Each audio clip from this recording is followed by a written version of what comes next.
எல்லோருக்கும் வணக்கம். நம்ம இப்போ வந்து பார்த்திங்கன்னா, சைபர் செக்யூரிட்டி அதில அந்த தொடர்ச்சி பார்த்துட்டு வந்துட்டுருக்கோம். அதில வந்து பார்த்திங்க அப்படின்னா, இன்ஃபர்மேஷன் செக்யூரிட்டி சொல்லலாம், இல்லை டேட்டா செக்யூரிட்டின்னு சொல்லலாம். சரிங்களா? தகவல் பாதுகாப்பு. இதில நம்ப சில நாட்களா என்ன பார்த்துட்டு வந்துட்டு இருந்தோம் அப்படின்னா, தகவல் சேகரிப்பு அப்படின்னா என்ன? அப்படின்றத ஃபஸ்ட்டு பார்த்தோம். அதுக்கப்புறம் வந்து பார்த்திங்கன்னா, ஆராய்தல் ஸ்கேனிங் அப்படின்னா என்னன்னு பார்த்தோம். தகவல் சேகரிக்கும்போது சில தகவல்களை சேகரிச்சிருப்பாங்க. ஆராயும்போது வந்து பார்த்திங்கன்னா, சில தகவல்களை ஆராய்ஞ்சிருப்பாங்க. அதாவது ஆராய்தல் என்பது கணினி கிட்ட கணினி கிட்ட போயிட்டுன்னா, கணினி சம்மந்தமா வழிகள்லாம் இருக்கா அப்படின்ற மாதிரி ஆராயிறது. ஓப்பன் போர்ட்ஸ் இருக்கா அப்படின்னு ஆராயிறது. ஆராய்ஞ்ச அப்புறம் வழி கிடச்சிருச்சுன்னா, இப்போ வந்து பட்டியலிடுவாங்க. சரிங்களா? கணினியை பற்றின தகவலுக்கான ஒரு பட்டியல் தயாரிப்பாங்க. எதுக்கு அப்படின்னா, எது எது எந்தெந்த இடத்துல இருக்குது அப்படின்ற மாதிரின்னு வச்சுக்கோங்களேன். சரிங்களா? இப்போ இது வந்து பார்த்தீங்க அப்படின்னா, இந்த பட்டியல் தயாரித்ததுக்கப்புறம் என்ன பண்ணுவாங்க அப்படின்னா, இதுக்கப்புறம் அட்டாக் நடக்கும். சரிங்களா? அதனால் நம்ம வந்து பார்த்திங்க அப்படின்னா, தகவலில் வந்து வெளியிடாமையே தடுத்துட்டா, மற்ற இடத்துலலாம் வந்து பாதுகாப்பாக இருக்கலாம். இல்லை சில தகவலை வெளியிட்டே ஆகணும் அப்படின்ற பட்சத்தில் தேவையான தகவல்களை மட்டும் வெளியிட்டு, தேவையில்லாத தகவல்களை பாதுகாத்துக்கிறது ரொம்ப ரொம்ப நல்லது. சரிங்களா? சரி வாங்க, இந்த காணொளியில் நம்ம கணினி பற்றின என்னென்ன தகவல்களெல்லாம் திரட்டி அதை பட்டியலாக மாற்றுறாங்க அப்படின்றத பார்க்கலாம். சரிங்களா? இது எனுமரேஷன். சரிங்களா? சரி. இப்போது எனுமரேஷன் என்பது ஒரு இயங்கி கொண்டிருக்கும் கணினி. அதை ஒரு கணினி வந்து பார்த்திங்கன்னா இயங்காமல் ஆஃப் ஆகிட்டுருக்குன்னு வச்சுக்கோங்களேன். ஷட் டவுன் ஆகிட்டுருக்கு அப்படின்னா, இயங்காமல் இருக்குன்னா அந்த கணினியை ஒன்றும் பண்ண முடியாது. அதே ஒரு கணினி வந்து இயங்கின்றிருக்கு அப்படின்னா, அந்த கணினியில் என்ன பண்ணலாம் அப்படின்னா, தகவலை திரட்டி என்ன பண்ண முடியும்? வரிசைப்படுத்த முடியும். சரிங்களா? இந்த தகவலை வச்சு என்ன பண்ணலாம் அப்படின்னா, தகவலை வச்சு வல்லுநர்கள் வந்து கணினி உள்ளே செல்ல யூகம் வகுப்பார்கள்.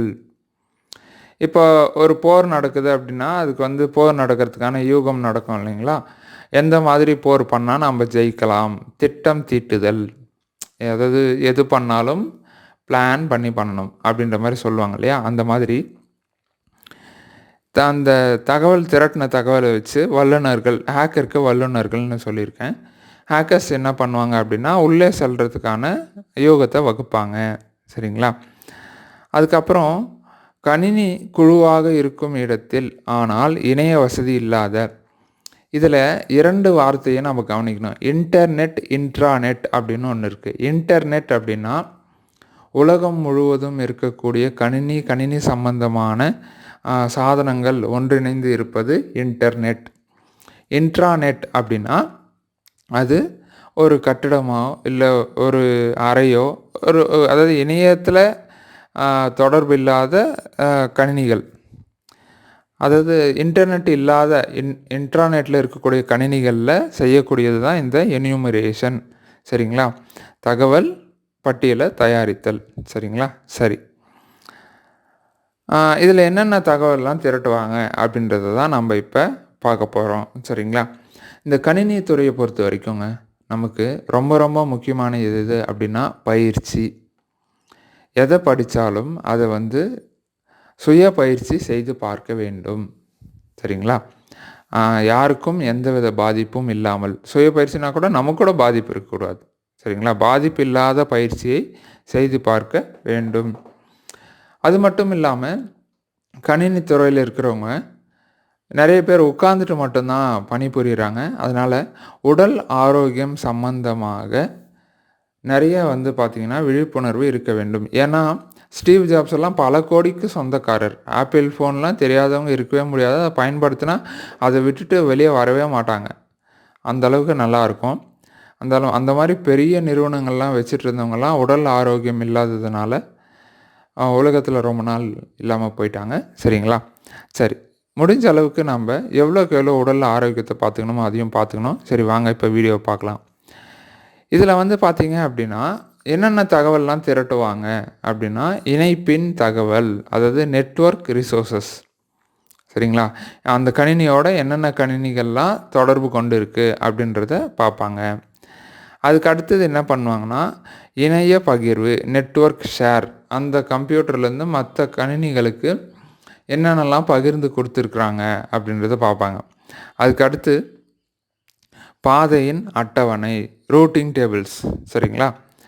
அதுக்கப்புறம் வந்து பார்த்திங்கன்னா, மென்பொருளின் தகவல், என்னென்ன என்னென்ன மாதிரியான மென்பொருள்லாம் உள்ளே பயன்படுத்துகிறாங்க அப்படின்றத பார்க்குறாங்க.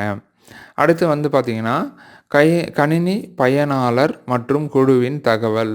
இப்போது யூசர்ஸ் அண்ட் குரூப்ஸ்ன்னு சொல்லுவோம். ஒரு கணினிலையும் வந்து பார்த்திங்கன்னா யூசர் இருப்பாங்க. சில கணினிலையும் நம்ம இப்போ ஒரு கணினி பயன்படுத்துகிறோன்னா நம்ம மட்டும்தான் இருப்போம். இல்லை நம்ம வீட்டில் நம்மளும் நம்மளுடைய சகோதரிகள் பயன்படுத்துகிறாங்க அப்படின்னா, இப்போது சகோதரருக்கு ஒரு பயனாளர் அவருடைய பேர் போட்டு ஒரு அக்கௌண்ட் ஓப்பன் பண்ணி கொடுத்துருவோம். அதே மாதிரி வந்து பார்த்திங்கன்னா, நம்மளுடைய சகோதரிக்கும் ஒன்று நம்ம அந்த மாதிரி திறந்து கொடுத்துருவோம், ஒரு கணக்கு திறந்து கொடுத்துருவோம். அதை வச்சு அதுக்குள்ளே போய் அவங்கவுங்க பயன்படுத்திப்பாங்க. சரிங்களா? சரி. அடுத்து கணினியின் பெயர்கள். சரிங்களா? கம்ப்யூட்டர் நேம், மெஷின் நேம் அப்படின்னு சொல்லுவாங்க. அதுக்கு அடுத்து தணிக்கை பற்றிய விவரங்கள், ஆடிட்டிங் சம்மந்தமாக ஏதாவது இருக்கா அப்படின்றதெல்லாம் பார்த்து இதில் வந்து என்ன பண்ணுவாங்கன்னா தகவலை திரட்டுவாங்க. சரிங்களா? இந்த தகவல்கள்லாம் எதுக்காக திரட்டப்படுது அப்படின்னா, இது எல்லாமே வந்து தகவல் இருந்தால் மட்டுமே என்ன பண்ண முடியும் அப்படின்னா, ஹேக் பண்ண முடியும், அட்டாக் பண்ண முடியும். சரிங்களா? சாதாரணமாக ஒரு தொந்தரவு பண்ணுறாங்கன்னே கூட வச்சுக்கோங்களேன். சரிங்களா? தகவல் தெரிந்தால் மட்டும்தான் தொந்தரவை கூட பண்ணுவாங்க. ஆனால் அதுக்கான பாதுகாப்பு ஏற்பாடுகள் நம்ம செய்து வைக்கும் பட்சத்தில் எந்த மாதிரி தொந்தரவுகள் இருந்தாலும் நமக்கு வந்து பார்த்திங்கன்னா தகவல் வந்து வெளியே, அதாவது பிரச்சனைகள் வந்து குறையும், பாதுகாப்பு இருக்கும். சரிங்களா? தகவலுக்கு எந்த பாதிப்பும் வராது.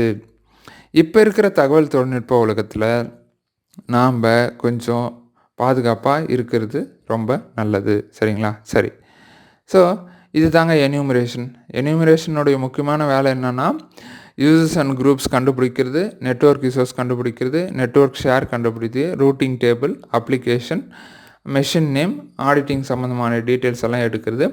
இது வந்து இன்ட்ராநெட்டில் மட்டும்தான் முடியும். அதாவது ஒரு கட்டடத்துக்குள்ளே இருக்கக்கூடிய கணினிகளினுடைய தகவலை சேகரிக்கிறது, அந்த மாதிரி. இப்போ இங்கே ஒரு கணினி இருக்குது, ஒரு ரொம்ப தூரத்தில் இன்னொரு ஊரில் இன்னொரு கணினி இருக்குது அப்படின்னா, இது இணையதளத்தில், அதுவும் இணையதளத்தில் இணைஞ்சிருக்குன்னா அதில் இந்த மாதிரி தகவலை திரட்ட முடியுமானா முடியாது. இணையதளத்தில் இல்லாமல் நேருக்கு நேராக ஒயர்லேயோ ஒயர்லெஸ்லேயோ கம்பி மூலியமாகவோ இல்லை கம்பி இல்லாத முறையிலையோ, சரிங்களா, இதை வந்து பார்த்திங்கன்னா கனெக்ட் பண்ணியிருந்தால் அதில் தகவல் சேகரிக்க முடியும். இந்த தகவல் உங்களுக்கு புரிஞ்சிருக்கும் அப்படின்னு நான் நினைக்கிறேன். புரிஞ்சிச்சா புரியலையா அப்படின்றத கமெண்ட் பண்ணுங்கள். அடுத்த பதிவில் இன்னொரு புது விஷயத்தோடு சந்திப்போம். நன்றி.